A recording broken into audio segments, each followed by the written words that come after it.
Ellis B. Feaster's Radio Aircheck and Classic TV channel. Wynn's Communications presents The Sound of You. Instant. Accurate. On the spot when news is hot. The Wynn's News Center is on the air. This is Dick Waffle standing News Watch. I have 75 winds degrees. New York, storm damage.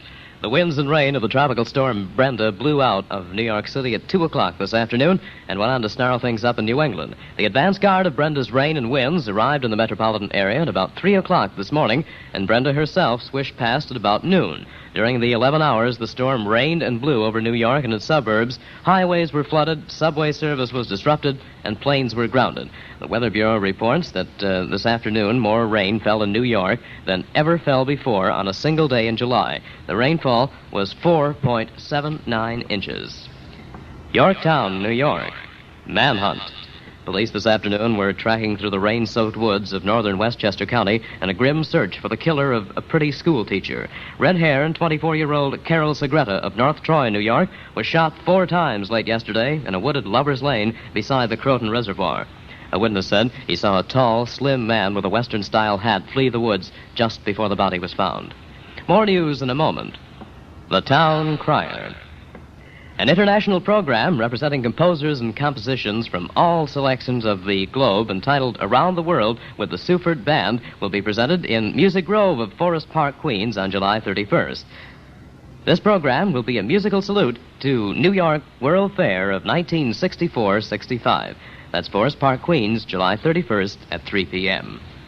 Around the world, around the nation by Dateline. Cape Canaveral, missile firing.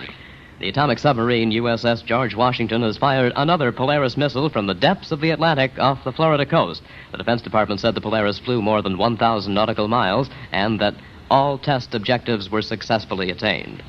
London, Soviet subs. The deputy commander of the Soviet Navy says Russian submarines now are able to blast remote land targets. In a Moscow Radio Home Service broadcast, the admiral said the Red Submarine Fleet is now capable of dealing powerful blows not only against the enemy native, but against any objective situated on remote territory. He did not specifically say Russian submarines are able to fire missiles underwater. Seoul, South Korea. New government. Ballot box burning and rioting directed against members of the ousted Liberal Party are marring the first days of the newly elected Democratic Party government in South Korea. Dr. John Chang, whose Democratic Party swept to a 2/3 victory, denounced the demonstrations.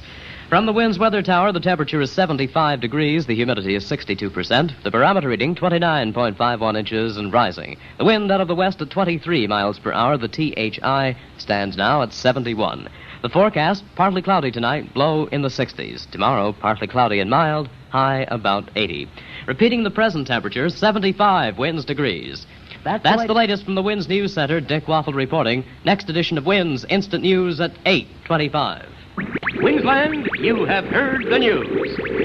Your tip on a news story could lead to the $25 Top Weekly Wins Award. Wynn's Newsline number, Judson 2, 7012. Remember, when news breaks out, Wins breaks in. WINS on radio.